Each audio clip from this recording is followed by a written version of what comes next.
My name is Lindsay Androski, and I'm founder and CEO of Roivant Social Ventures, a trustee of the Massachusetts Institute of Technology, and an executive in residence at Duke University. Today, I want to talk about a new way to solve some of society's biggest problems. Imagine you're at the birth of your first child. You hold the baby in your arms. As Jinya just so eloquently said, it feels like your heart has moved outside your body. It's the happiest moment of your life. You hand your baby to the nurses for newborn screenings, a battery of tests for ultra-rare conditions. You don't give it a second thought. You go home and start adjusting to life as a new parent. 5 days later, your baby's first checkup. You're beaming, but the doctor walks in the room with a frown. And what she tells you is devastating. Your baby was born without a thymus. You don't even know what a thymus is, but you know this isn't good. You quickly learn that it is the school for our immune systems, where the white blood cells go to learn how to fight germs. Your baby doesn't have one. Your baby won't even be able to fight the common cold. The tears are rolling down your cheeks, but the news gets worse. Only 20 to 25 babies a year in the United States are born without a thymus. There's no treatment and no cure. No healthcare company is even working on one. You all but scream, "Why not?"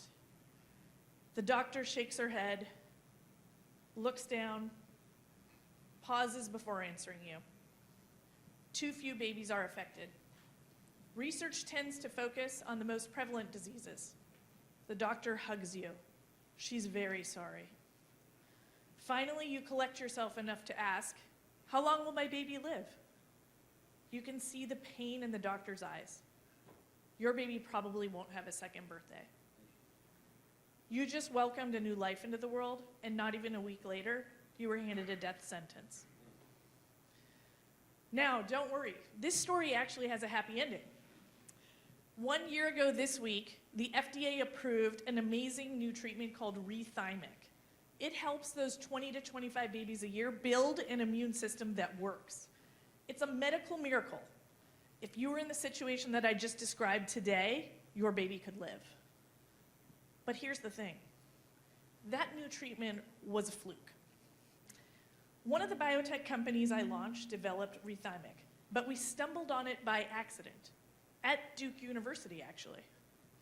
99 times out of 100, we would have missed it or skipped it. Why? Because of the economics. Too few patients means too little revenue. We certainly weren't alone in making investment decisions this way.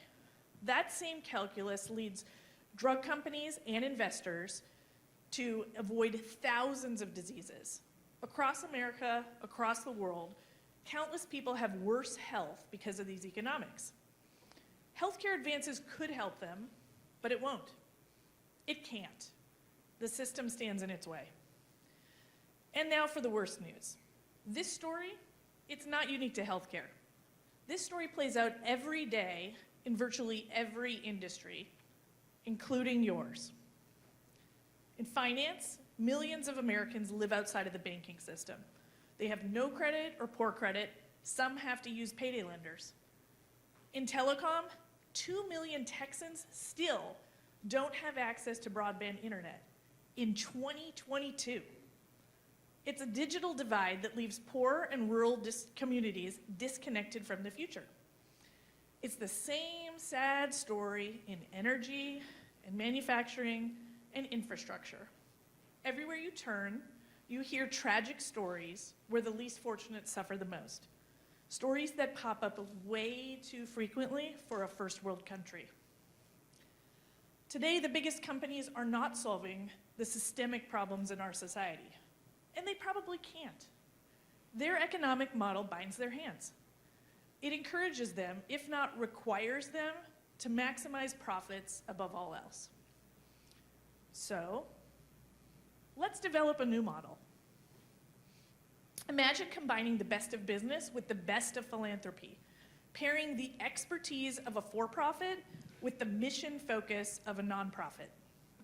I call this model venture charity. Here's how it works.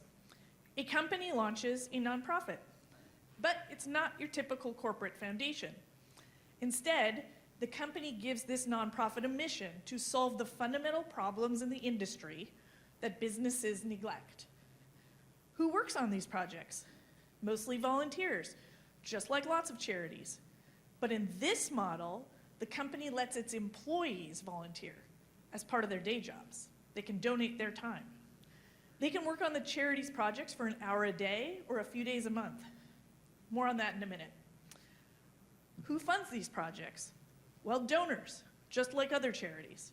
This setup is ideal for donors. Because the company provides the charity's staff, every donation goes to advance the mission. And the staff are experts in their fields.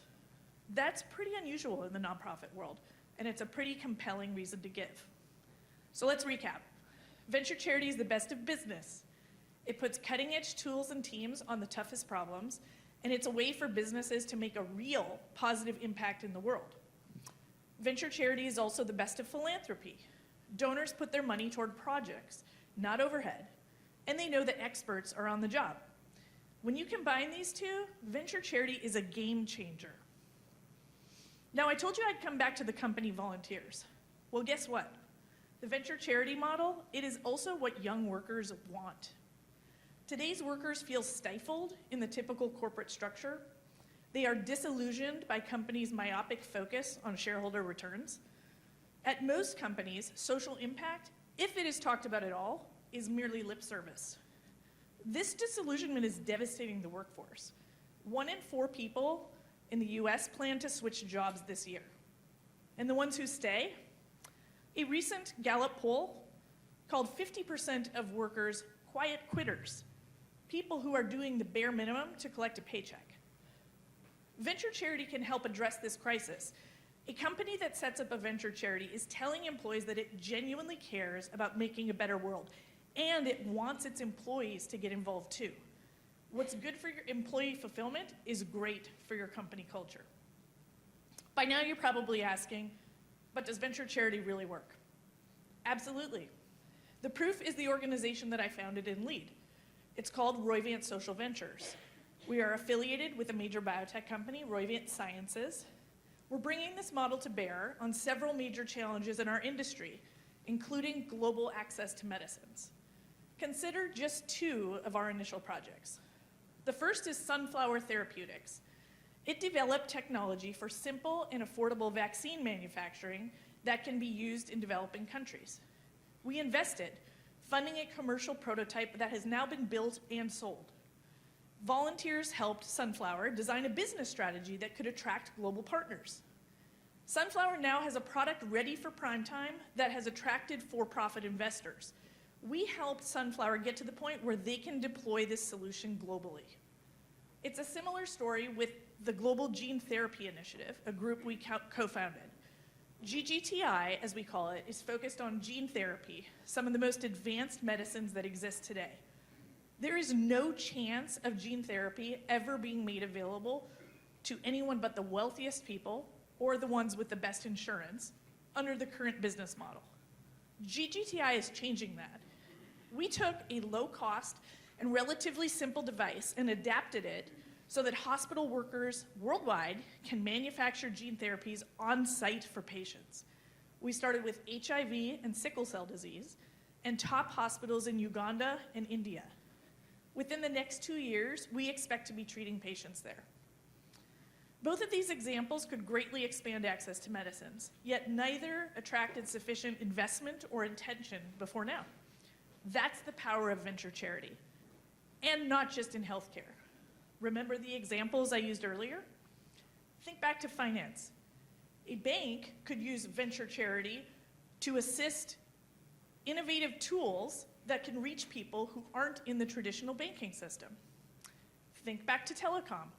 A venture charity arm could invest in alternative technologies that could expand broadband access to people who are not within the telecom company's traditional network. The bottom line is this: with venture charity, there is no limit to what a company can do for the world. This room is full of business leaders. You know your industries better than I do. You know that ROI concerns, quarterly results, and Wall Street expectations stop you from solving the most critical problems. But you also know those problems can be solved, and you probably even know people working on solving them. The one thing I want you to take away from this talk is that you too can be part of these solutions. Venture charity is a new way of tackling the biggest challenges in society. It combines the best of business and philanthropy. It draws on the best and brightest from your teams, and it gives them real professional fulfillment. Think back to the baby with no thymus, who now has a chance at life. With venture charity, every industry can work to improve every life.